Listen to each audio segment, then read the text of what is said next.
Hello there, YouTube. This is Aqua Student, and a lot of you have been asking about the moss wall in the 5-gallon tank. I'm sad to report that it definitely did not survive. I had to treat ick back in February, I think it was, and I did the salt and heat method, which worked really well, but it also meant the plants did not fare too well, and the moss wall was one of those that suffered from it. I actually just reset my tank up after moving back to school. I left the tank here up at the observatory under the watch of one of my professors, and it's been needing some love, as you can tell. It actually looks quite a bit better than it did before.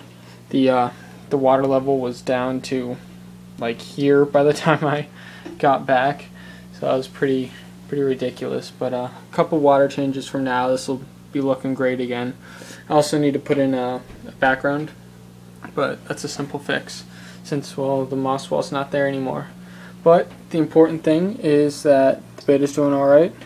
I almost wanted to say Patriot. I'm not sure if I want to name him Patriot yet. I don't know. It's a very good name. It's fitting. Still not convinced. Anyway, yeah, so that's what's going on with the 5-gallon tank. Most of the plants are doing well. I'm kicking around my next project that I am not going to talk about, and it will be a surprise. The 10-gallon tank's doing well also. Everyone survived their trip, and I guess their couple weeks of non-maintenance. But Neons are still schooling well. Dirac, where is he? He's up there, chilling like a boss. And yeah, the plants in here are doing quite well. You can see this is, I believe, a crypt species. I'm not sure which. I want to say spiralis, but it's not quite very spirally for my what I thought. But anyway, either way, that's doing really well. Sword on the back's not doing too shabby either, and the Pongeton bulbs, or whatever they're called, are doing ridiculously well. I didn't even plant them. I just kind of tossed them in there when I was leaving after moving the tank, so everything was kind of all jumbled, but they seem to be doing quite well. Anyway, this is the old cichlid tank. As you can tell, it looks quite a bit different, but there's a reason for that, and I'll get to that in the next video clip. This is the guy I'm letting grow up. He has his own 29-gallon tank for now, until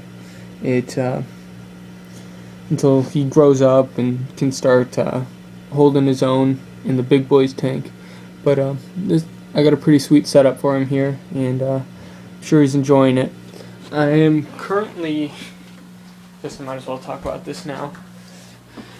Way back when I first got the Scarlet Baddies, I picked up the Ken's Golden Pearls, which are a baby brine shrimp substitute, kind of an artificial baby brine shrimp.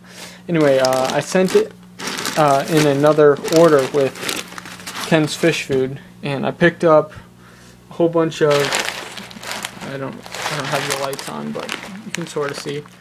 These are the cichlid pellets. They're a little bit more carnivorous for Mbunas than what I was thinking. I also got a pound of cichlid flakes.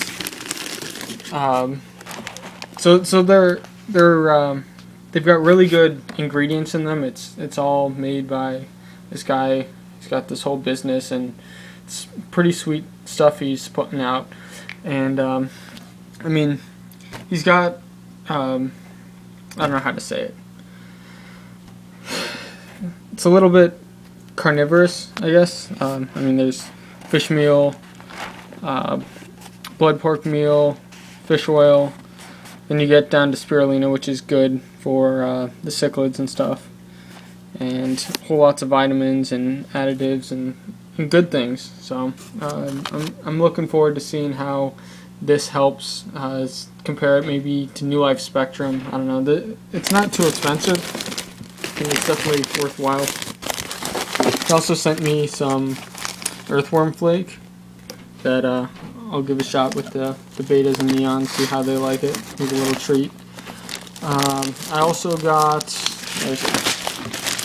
this stuff, which is some beta pellets, and it's got fish meal, similar stuff to the cichlid pellets, spirulina, additives like that, but it's also got additives for color, which I think it's supposed to be specifically designed for betas, and I guess emphasizing color and health. So I'm looking forward to see how that works out. I'm talking way too long. I'm going to cut out for a second while I set up the surprise. Suspense. This, in case you didn't know, is a fish tank, and it's not just any fish tank. It's my new, or I guess upgraded, 55-gallon African cichlid tank. You can see the water's pretty cloudy. That's from a bacteria bloom from the move, and bacteria colonies getting reestablished. I picked this tank and stand up. You can't really see the stand, but I picked the tank and stand up for only $50 off of Craigslist, which is an absolute steal.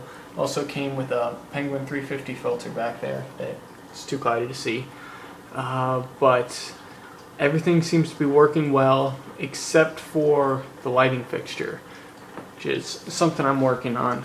But yeah, right now I just grabbed the 29-gallon light and threw that on here. But I moved everyone from back home, and they seem to be absolutely loving the new setup. Everyone survived the trip, which was actually it was pretty intense. I was about probably 10 minutes outside of my house. Like, I just left, and driving down the road, I hear the splashing. Like, that sounds a lot like a fish out of water. And I open up the styrofoam box, and the first nearest fish to me, his bag was nearly completely drained. His head was down into the little water left in his back. I was like, oh my god! So I quickly pulled over and got him all sorted out. But it's definitely kind of a stressful ride. If not for them, definitely for me, just because I was worried about them so much. The aggression has seemed to die down, and it's just kind of now more getting them back used to me. I haven't been sitting around outside this tank very often just because doing other stuff, but yeah, everything's looking great, and I'm excited to give them some more room and really get this project going. Thanks for watching. Make sure you check out, I guess the new place is darkstaraquatics.com. New fish tank community, so go ahead and check that out. It's all the great old people, good advice, all that fun stuff. Anyway, take care.